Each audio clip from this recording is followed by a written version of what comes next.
everyone, welcome to Pep Coding. The question which we are going to solve today is minimum stack. Now, first let us understand what the question wants us to do and then we'll head over to the solution. So, the question wants us to create a stack, but it should allow us to return the minimum value whenever we are asked for it.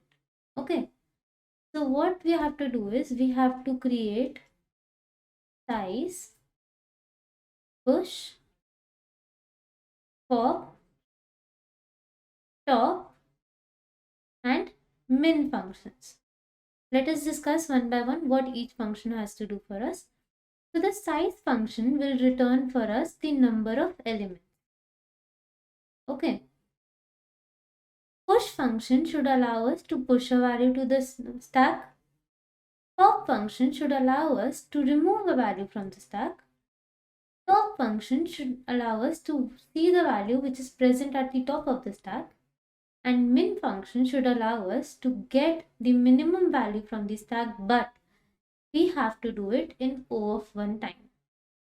So how we will do this? For this, we are going to create two stacks. One will be all data. Second will be min data. And now let's work with all of these functions one by one. So if we are getting push, okay, we have to push a value onto the stack.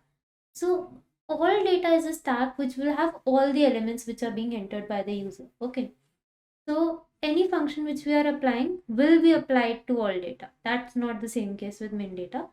So what we are doing is for all data, if I have to push 10 onto the stack, we'll push 10. For min data, what we are going to do is we'll check if min data is empty. Okay, in this case it is empty, so we are going to push the value onto the stack. Then I am getting push 20. 20 we are going to push onto all data. Now we are going to check whether min data is empty. It is not. So we'll check for the values. We have 20 which is being pushed. On min data we have 10. I want min data stack to be able to have the minimum value at its top. So 20 is not less than 10, right? So we are not going to push any value onto stack. That is min data. Now we have to push 8. 8 will be pushed onto all data. Min data is not empty, so we'll check for the values. Is 8 less than 10? Yes, it is. So we are going to push 8 onto the stack. Next we have to push 14. Now 14 is not less than 8, so we will not push it onto min data. And if we push 5 over this, so if I have push 5, now 5 is less than 8, so we'll push this onto min data. Now we are done with pushing all the elements which we wanted to. So we have 5 at the top of the data, right? At the top of the stack. So now we are working with pop. So when I pop from all data stack, I will pop the value which is present at the top of stack, just like we always do. And we'll check whether it is -1 or is size 0. So if the size of all data is 0, then I am going to print underflow and then I am going to return -1. Otherwise, I am going to simply pop from this. Also, what I am going to do is, I want that if this value is popped from all data and is present in min data, that should also be popped. So if 5 is present at all data and if min data has the top value as 5 as well, in that case we'll pop from min data. Okay. So this is the condition which we are going to do. What it is, if size is 0, we'll print underflow with -1. And if we have the top value of all data and the top value of min data to be same, we are going to pop from both. Otherwise, we'll only pop from min data. Okay. Next, we have the top function. The top function will simply return to me the value which is present at the top of all data. Size function wants me to print all the elements, the number of elements which are present, right, which have been entered by the user and which have been operated upon. So min data does not contain all the elements, so we'll simply return the size of all data. Last is min. Min, as we discussed, wants me to return the minimum value at O of one time. So what we are going to do is, we'll simply print the value which is present at the top of min data, because while we were doing the push function and pop function, we were making changes to min data constantly, and we were able to get the minimum value of the entire stack at the top of min data, right? So we are going to print the value which will be present at the peak or the top of min data stack. So now we've discussed these functions, we will go to code this.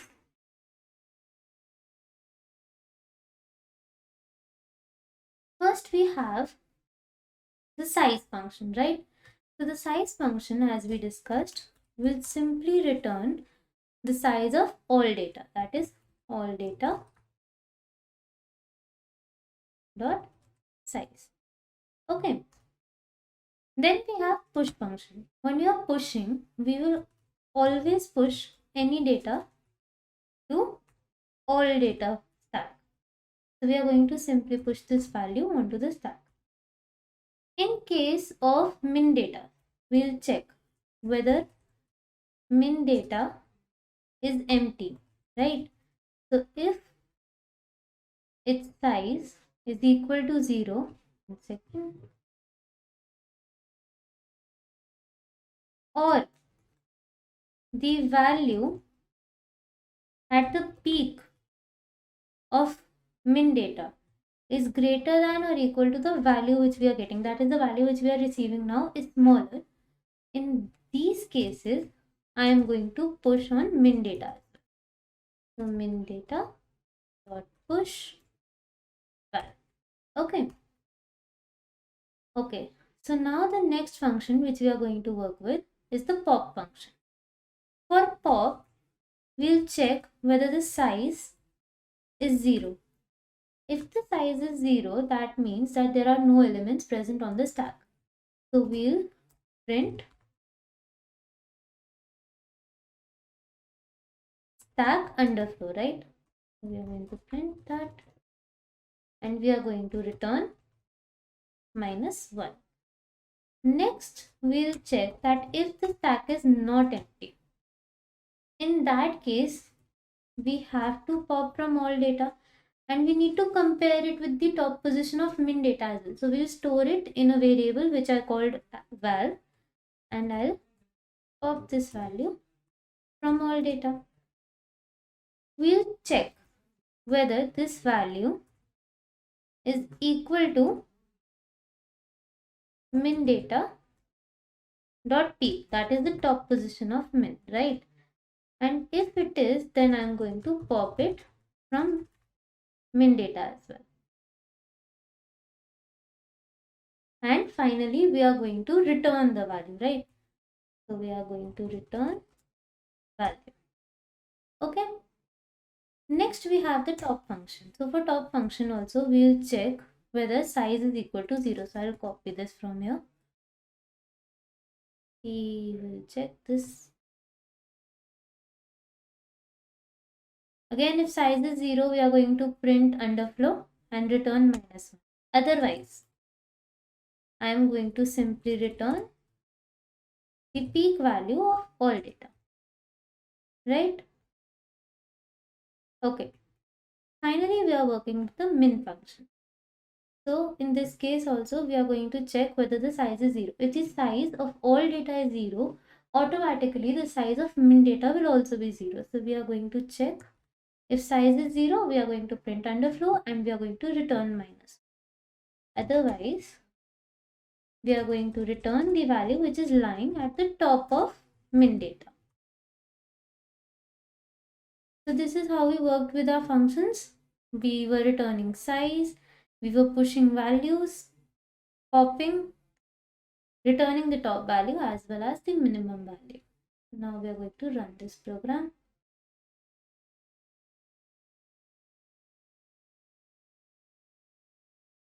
and the answer is accepted. So we are going to try to submit this.